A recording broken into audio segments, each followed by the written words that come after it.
Hi ಗೆಳೆಯರೆ, ಗಂಗಾ ನದಿ ನಮ್ಮ ದೇಶದ ಒಂದು ಪವಿತ್ರವಾದ ನದಿ. ಈ ನದಿ ಎಷ್ಟು ಪವಿತ್ರವಾದ ನದಿ ಅಂದರೆ ಇದಕ್ಕೆ ನಾವು ಪೂಜೆ ಮಾಡ್ತೀವಿ ಇಡೀ ಭಾರತ ದೇಶದವರು. ಇದಕ್ಕೆ ಅಮ್ಮ ಗಂಗಾ, ಮಾತಾ ಗಂಗಾ ಅಂತ ನಾವು ಹೇಳ್ತೀವಿ. ಸೊ ಈ ನದಿಯ ಬಗ್ಗೆ ಒಂದು ಸಂಪೂರ್ಣ ಮಾಹಿತಿಯನ್ನು ನಿಮಗೆ ಕೊಡ್ತಾ ಇದ್ದೀನಿ. ಈ ನದಿ ಹೇಗೆ ಹುಟ್ಟುತ್ತೆ, ಎಲ್ಲಿಂದ ಬರುತ್ತದೆ, ಎಲ್ಲಿವರೆಗೂ ಹರಡುತ್ತದೆ. ಸೊ ಬನ್ನಿ ಈ ವಿಡಿಯೋನ ಸ್ಟಾರ್ಟ್ ಮಾಡೋಣ. ಗಂಗಾ ನದಿಯನ್ನು ಗಂಗಾ ಎಂದು ಕರೆಯುತ್ತಾರೆ.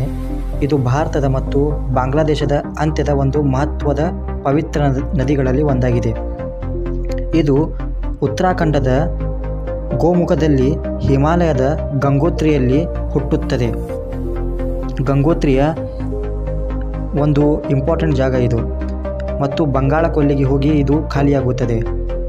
ಇದು ಮೊದಲು ಸರಿಸುಮಾರು 2525 ಕಿಲೋಮೀಟರ್ ಹರಿಯುತ್ತದೆ. ಮೈಲುಗಳಲ್ಲಿ ಇದನ್ನು ಹೇಳಿದಲ್ಲಿ 1569 ಮೈಲುಗಳಷ್ಟು ಹರಿಯುತ್ತದೆ. Total 2525 kilometre. ನಮ್ಮ ದೇಶದ ಅತಿ ಉದ್ದವಾದ ನದಿ ಅದು ಗಂಗಾ ನದಿ, ನೆನಪಿರಲಿ. ಇನ್ನು ಈ ನದಿಯು ಎಷ್ಟು ಜೀವಗಳಿಗೆ ಇಂಪಾರ್ಟೆಂಟ್ ಆಗಿದೆ. ಎಷ್ಟು ಜೀವಗಳು ನೀರು ಕುಡಿಯುವುದು ಮತ್ತು ಎಷ್ಟು ನಗರಗಳು ಇದರ ಮೇಲೆ ತುಂಬಾ ಡಿಪೆಂಡೆಂಟ್ ಆಗಿವೆ. ಆದರೆ ಈ ನದಿಗಳಿಗೆ ಸ್ವಲ್ಪ ಉಪನದಿಗಳು ಸೇರಿವೆ. ಅಂದರೆ ಈ ಗಂಗಾ ನದಿಗೆ ಒಂದು ನದಿ ಬಂದು ಕನೆಕ್ಟ್ ಆಗುತ್ತೆ. ಆ ನದಿಗಳ ಹೆಸರು ಸ್ವಲ್ಪ ನಿಮಗೆ ಹೇಳ್ತೀನಿ ನೋಡಿ. ಮೊದಲನೆಯ ಉಪನದಿ ಯಮುನಾ, ಎರಡನೇದು ಸನ್, ಮೂರನೇದು ಕಂಡಕ್, ನಾಲ್ಕನೆಯ ನದಿ ಕೋಸಿ ನದಿ, ಐದನೆಯದು ಘಘರಾ, ಆರನೆಯದು ದಾಮೋದರ. ನೆನಪಿರಲಿ, ಯಮುನಾ, ಸನ್, ಗಂಡಕ್, ಕೋಸಿ, ಘಘರಾ ಮತ್ತು ದಾಮೋದರ ಇವು ಗಂಗಾ ನದಿಯ ಉಪನದಿಗಳು. ಇನ್ನು ಗಂಗಾ ನದಿಯು ಯಾವ ರಾಜ್ಯದಲ್ಲಿ ಹರಿಯುತ್ತದೆ ಸ್ವಲ್ಪ ನೋಡೋಣ ಬನ್ನಿ. ನಾನು ಮೊದಲೇ ಹೇಳಿದ ಹಾಗೆ ಗಂಗಾ ನದಿಯು ಉತ್ತರಾಖಂಡ ರಾಜ್ಯದಿಂದ ಆರಂಭವಾಗುತ್ತದೆ. ಇದು ಉತ್ತರಾಖಂಡ ರಾಜ್ಯದಿಂದ ಉತ್ತರ ಪ್ರದೇಶಕ್ಕೆ ಬರುತ್ತದೆ. ಉತ್ತರ ಪ್ರದೇಶದಿಂದ ಬಿಹಾರಕ್ಕೆ ಬರುತ್ತದೆ. ಬಿಹಾರ ರಾಜ್ಯದಿಂದ ಜಾರ್ಖಂಡ್ ರಾಜ್ಯಕ್ಕೆ ಬರುತ್ತದೆ ಮತ್ತು ಜಾರ್ಖಂಡ್ ರಾಜ್ಯದಿಂದ ಪಶ್ಚಿಮ ಬಂಗಾಳಕ್ಕೆ ಹೋಗುತ್ತದೆ.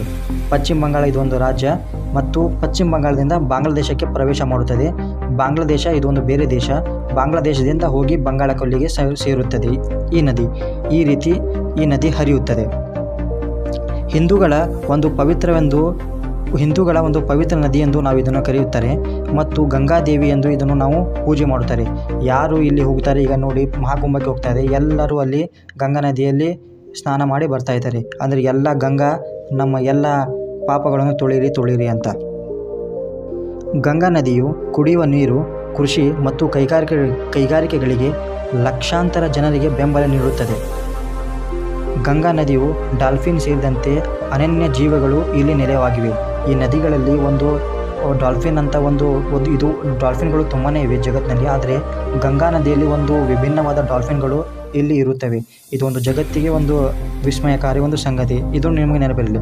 ಪರಿಸರ ಕಾಳಜಿ, ಕೈಗಾರಿಕಾ ತ್ಯಾಜ್ಯ, ಒಳಚರಂಡಿ ಮತ್ತು ಧಾರ್ಮಿಕ ಕೊಡುಗೆಗಳಿಂದ ಗಂಗಾ ನದಿಯು ತುಂಬಾ ಮಾಲಿನ್ಯವಾಗಿದೆ. ಈ ನೀರಿನ ಗುಣಮಟ್ಟವು ತೀವ್ರವಾಗಿ ಪ್ರಭಾವವಾಗುತ್ತಾ ಇದೆ. ಅಂದರೆ ತುಂಬಾ ಕಲುಷಿತವಾಗಿದೆ.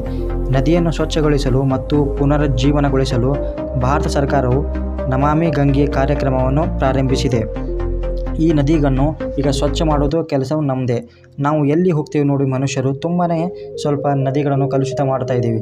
ಸೊ ನಾನು ನಿಮ್ಮ ಹತ್ರ ರಿಕ್ವೆಸ್ಟ್ ಮಾಡ್ತಾ ಇರೋದು ಏನಂದರೆ, ನೀವು ಯಾವುದೇ ನದಿಯೆಲ್ಲ ಹೋದರೆ ಅಲ್ಲೆಲ್ಲ ಇದು ಕಸ ಚೆಲ್ಲೋದು ಅದನ್ನು ಮಾಡೋಕ್ಕೆ ಹೋಗಬೇಡ್ರಿ. ಮತ್ತು ನಮ್ಮ ಈ ಕಂಪ್ನಿಗಳು ಎಲ್ಲ ರಾಡಿ ಗಿಡಿ ಎಲ್ಲ ಈ ನದಿಗಳಿಗೆ ಬಿಡ್ತಾರೆ. ಅದನ್ನೆಲ್ಲ ನಾವು ಮಾಡೋದು ಬಂದ್ ಮಾಡಬೇಕು. ಸೊ ಈ ಗಂಗಾ ನದಿಯ ಒಂದು ಬೇಸಿಕ್ ನಿಮಗೆ ಗೊತ್ತಾಗಿದೆ ಅಂತ ತಿಳ್ಕೊಂಡಿದ್ದೀನಿ. ಗಂಗಾ ನದಿಯು ತುಂಬಾ ಇಂಪಾರ್ಟೆಂಟ್ ಆದ ನದಿ, ನೆನಪಿರಲಿ. ಸೊ ಇದು ಎಲ್ಲಿ ಹುಟ್ಟುತ್ತದೆ, ಎಲ್ಲಿ ತನಕ ಹೋಗುತ್ತೆ ಎಲ್ಲ ನಿಮಗೆ ಗೊತ್ತಾಗಿದೆ.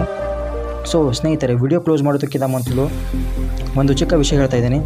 ಪ್ಲೀಸ್ ನನ್ನ ಚಾನಲನ್ನು ಸಬ್ಸ್ಕ್ರೈಬ್ ಮಾಡಿ ಮತ್ತು ಲೈಕ್ ಮಾಡಿ ಮತ್ತು ಶೇರ್ ಮಾಡಿ ನಿಮ್ಮ ಸ್ನೇಹಿತರಿಗೆ. ಅವರು ಗಂಗಾ ನದಿಯ ಬಗ್ಗೆ ಏನಾದರೂ ತಿಳಿದುಕೊಳ್ಳಿ.